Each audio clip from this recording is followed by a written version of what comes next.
here's a sobering thought for everyone.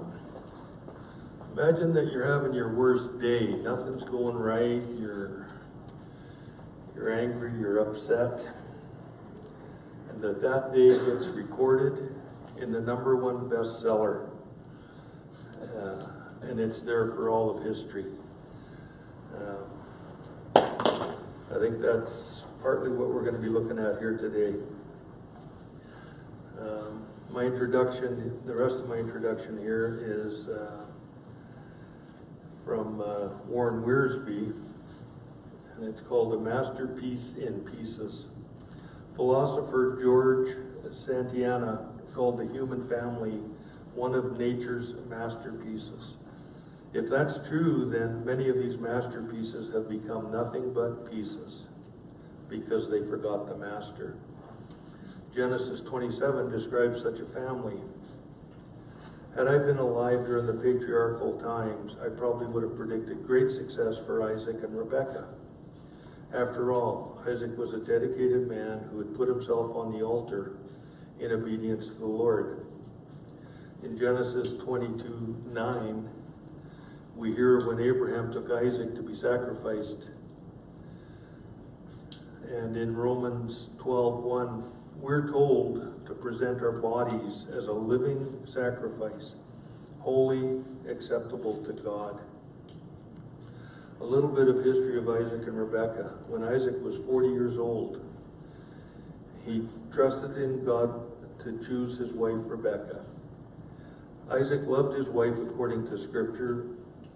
Both Isaac and Rebekah prayed to God. When Rebekah was thought to be barren, Isaac prayed that she would conceive. When Rebekah became pregnant, she was having a difficult pregnancy and prayed to the Lord for answers. What more could a married couple want? When Isaac became old, the family fell apart. Why? Because the members of the family substituted scheming for believing, so they could each have their own way. As we look at the scenes in this tragedy, let's study each of the family members and see what they have contributed to the problem or answer.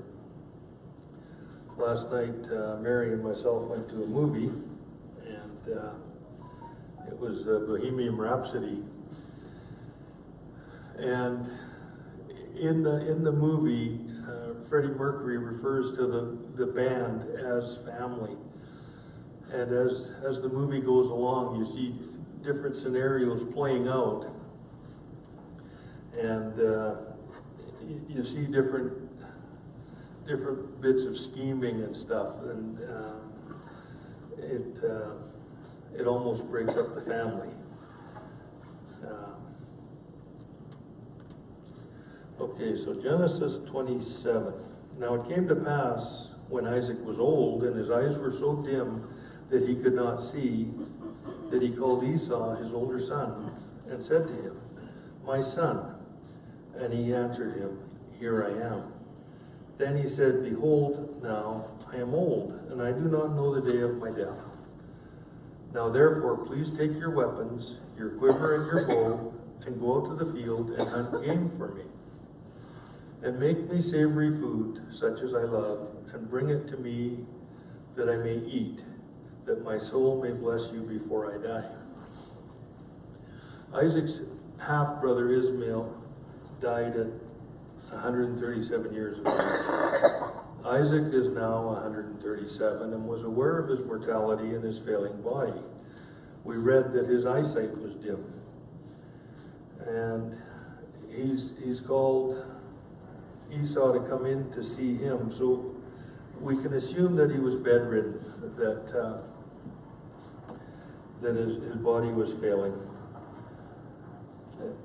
At 137, Isaac was getting on in years and was correct in not knowing the time of his death.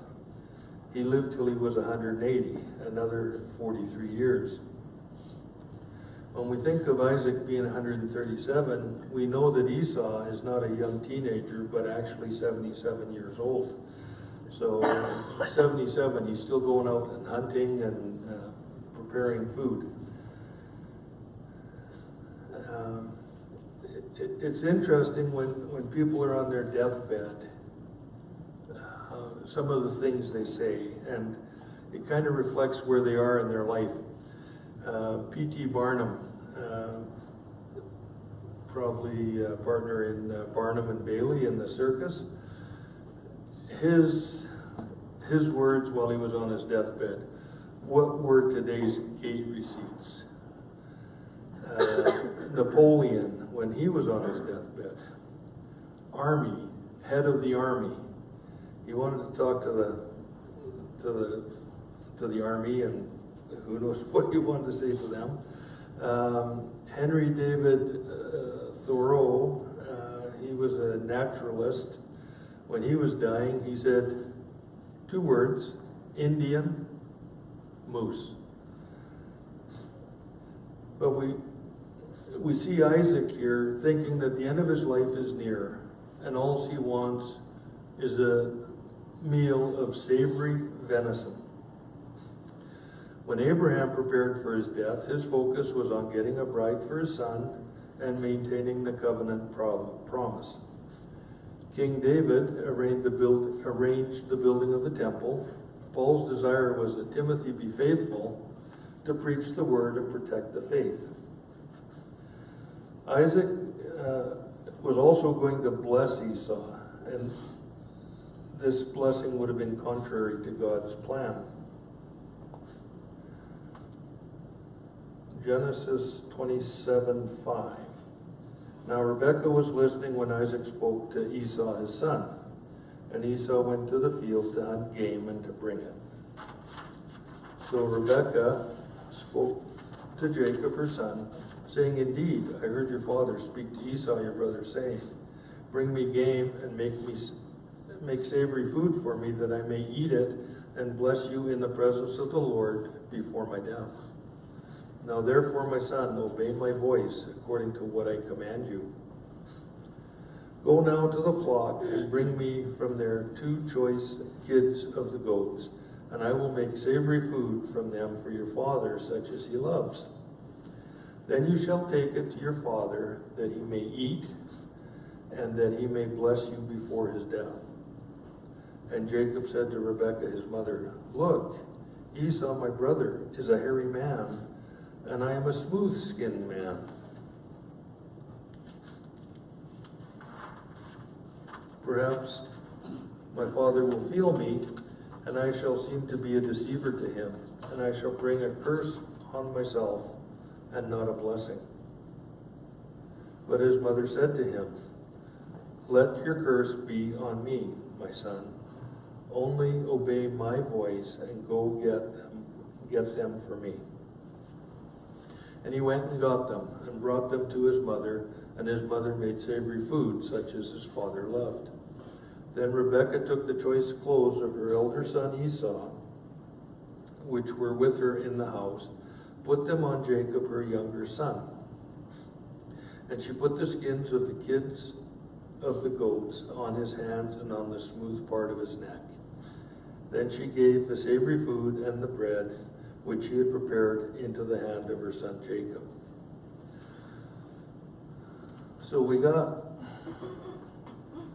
quite a situation developing here. Rebekah was eavesdropping on what Isaac was telling Esau, and she comes up with a plan so that Jacob would take his brother's place. So Rebekah gets Jacob to go and get 2 kid goats from the flock,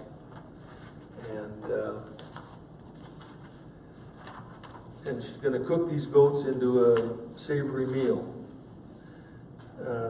I'm thinking that she must have been an excellent cook, being able to make goat taste like venison. I've never eaten goat, but some of the stories I've heard, I probably do not want to try it. And Jacob had some concerns about the texture of his skin and that of Esau's. And he's worried about deceiving his father. He's worried about deceiving his father. So, he should have known that he was deceiving his father. We just see a plot developing here that is full of lies and deceit. So now we have both Rebekah and Jacob telling lies, and these lies lead to more lies, which lead to more lies. When Rebekah was pregnant, she was concerned about the difficulty she was having and prayed to the Lord. The Lord answered her in Genesis 25:23. And the Lord said to her, 2 nations are in your womb. 2 peoples will be separated from your body. One people shall be stronger than the other, and the older shall serve the younger. This is, that answer kind of goes contrary to how we do things as humans. We usually have the younger family member serve the oldest family member. But God has a plan, and as we saw, Isaac was going to bless Esau, which is contrary to what God's will was here. So Rebekah's trying to get the blessing to Jacob, the younger of her twins, and as we read this, we see that Jacob was her favorite. We saw that Esau was Isaac's favorite. And we know his parents were not supposed to have favorites. So we see the family falling apart here.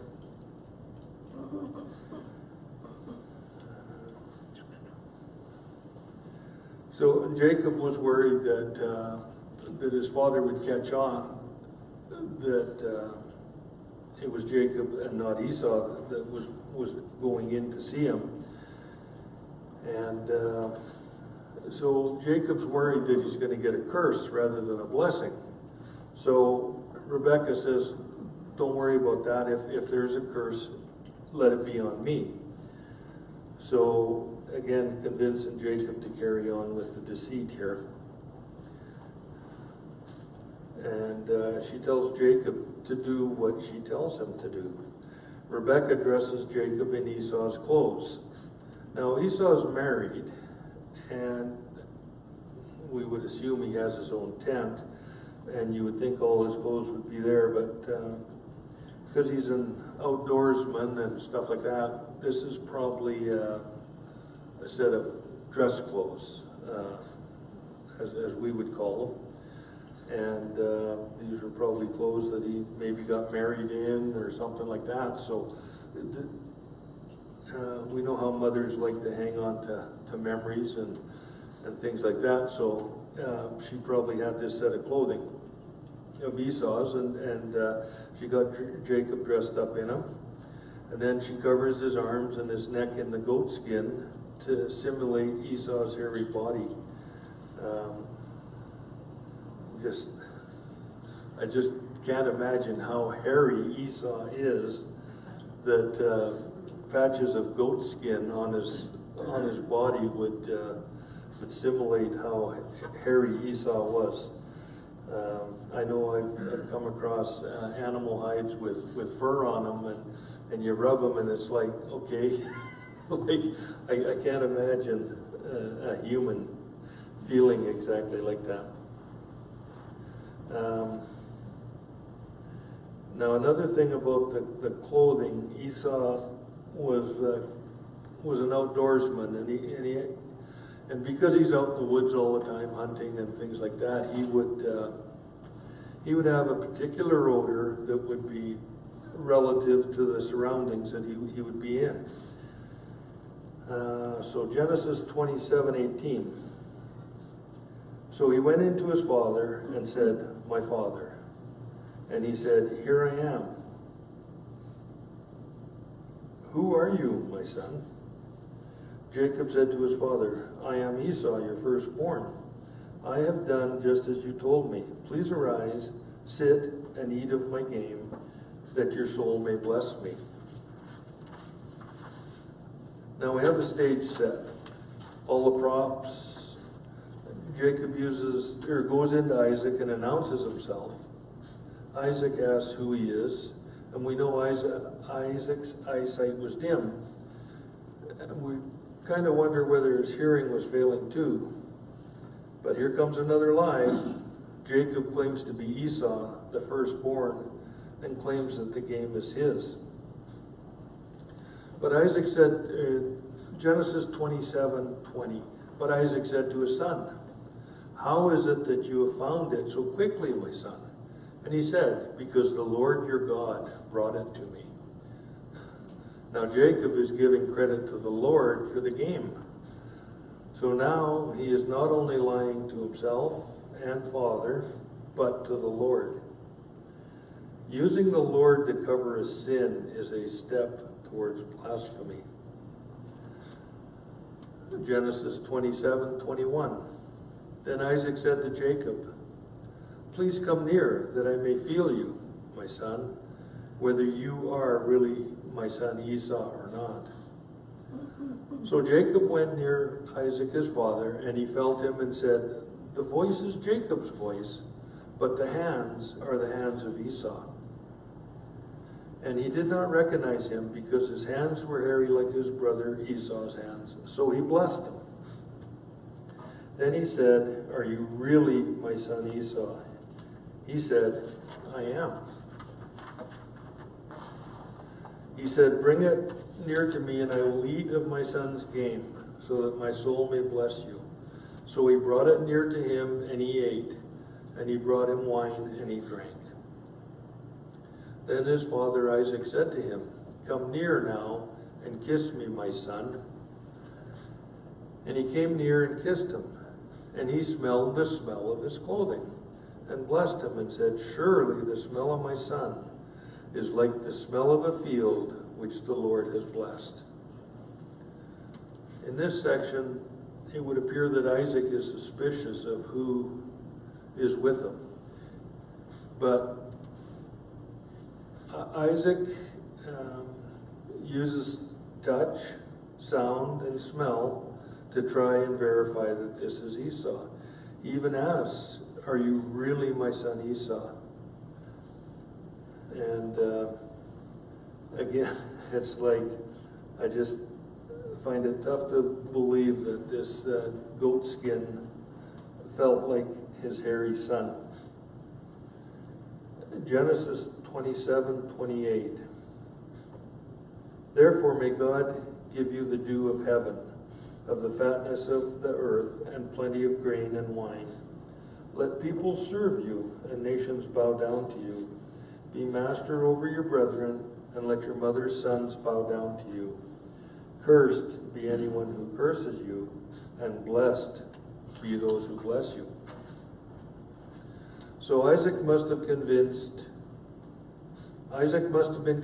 that he was with Esau. Excuse me. Using kind of a scientific approach, he used touch and smell and sound, and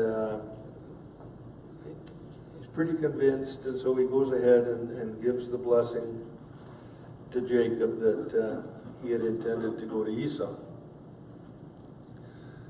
Genesis 27:30. Now it happened as soon as Isaac had finished blessing Jacob, and Jacob had scarcely gone out from the presence of Isaac his father, that Esau his brother came in from his hunting. He also made savory food and brought it to his father, and said to his father, "Let my father arise and eat of his son's game, that your soul may bless me." And his father Isaac said to him, "Who are you?" So he said, "I am your son, your firstborn, Esau." Sounds like a close call here. The text says, "as soon as," and "scarcely gone out." Jacob and Esau must have just missed each other. And I wonder what would have happened if the two had bumped into one another. Jacob was wearing Esau's clothing. How would he have lied his way around that? Genesis 27:33. Then Isaac trembled exceedingly and said, "Who? Where is the one who hunted game and brought it to me? I ate all of it before you came, and I have blessed him, and indeed he shall be blessed." When Esau heard the words of his father, he cried an exceedingly great and bitter cry, and said to his father, "Bless me, me also, my father." But he said, "Your brother came with deceit, and has taken away your blessing." And Esau said, "Is he not rightly named Jacob? For he has supplanted me these 2 times. He took away my birthright. Now he has taken away my blessing." And he said, "Have you not reserved a blessing for me?" Then Isaac answered and said to Esau, "Indeed, I have made him your master, and all his brethren I have given to him as servants. With grain and wine I have sustained him. What shall I do now for you, my son?" And Esau said to his father, "Have you only one blessing, my father? Bless me, me also, my father." And Esau lifted up his voice and wept. Isaac must have realized that God's way was going to prevail, and that Jacob was getting the blessing that, as God had told Rebekah before the boys were born. We know Esau was the man.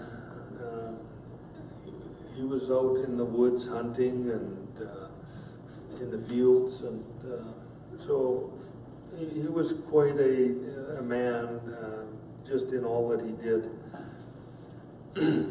But his exceedingly great bitter cry, he was actually sobbing.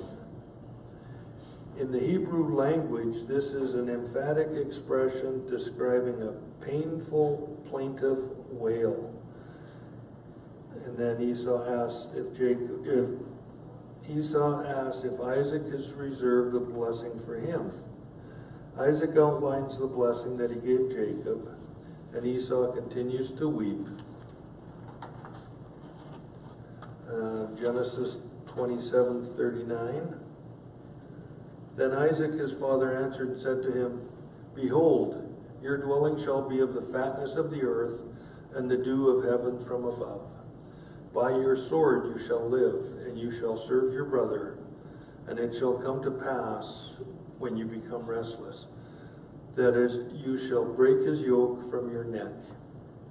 So Isaac here gives Esau a blessing that he will live by the sword and under the rule of his brother Jacob, and that he's going to live off the fatness of the earth. So kind of implies that he's not going to be staying in one place. He's going to live by the sword, so he's going to be going and fighting battles in different places. Genesis 27:41.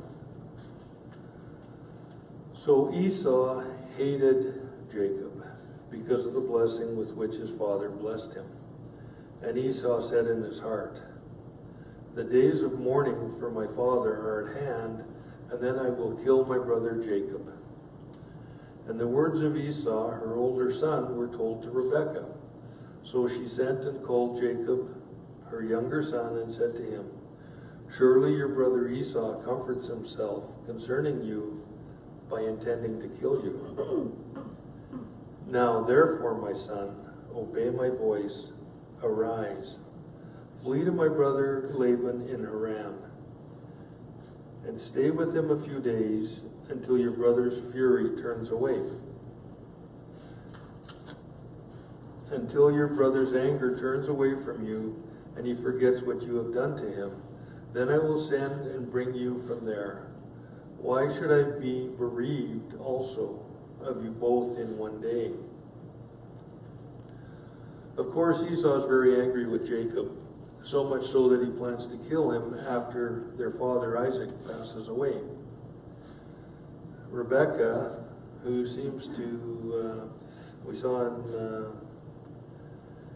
verse 5 that she had overheard the conversation where Isaac was calling for Esau to come in and bring him food and get a blessing. Now she's getting more information again. So she seems to be able to understand what's going on in the family. And so anyways, when she hears that Esau is intending on killing Jacob, she sends Jacob away to her brother Laban so that he's safe away from his brother Esau. Rebekah is concerned that if Esau kills Jacob, because it says, "Why should I be bereaved also of you both in one day?" So she's worried that she would lose both her sons the same day.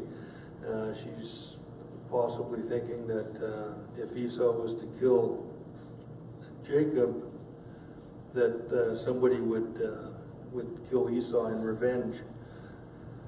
So Rebekah says to go to Laban for a few days. But when Isaac had sent a servant to Laban to find a wife, which was Rebekah, the round trip took a couple of months. So I'm not sure how she's figuring he's just going to go there for a couple of days. But anyways,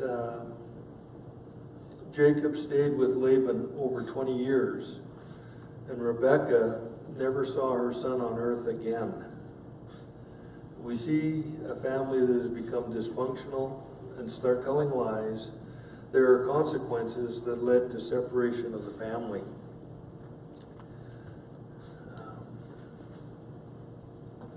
So, an interesting story. We see where they're telling lies, and then they have to come up with other lies to keep the lie going. And it's a good lesson for all of us not to fall into that routine. It's always easier to remember the truth and to live by the truth.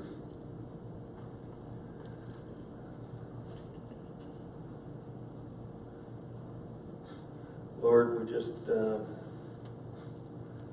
ask that this message of this family, we learn it and we understand it and we apply it to our lives.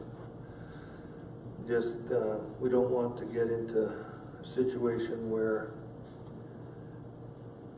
we have to keep telling lies to protect ourselves from the lies that we've already told. So we just ask, Lord, that you hold us to telling the truth and living the truth, Lord. And just ask these things in your name, Lord. In Jesus Christ, amen.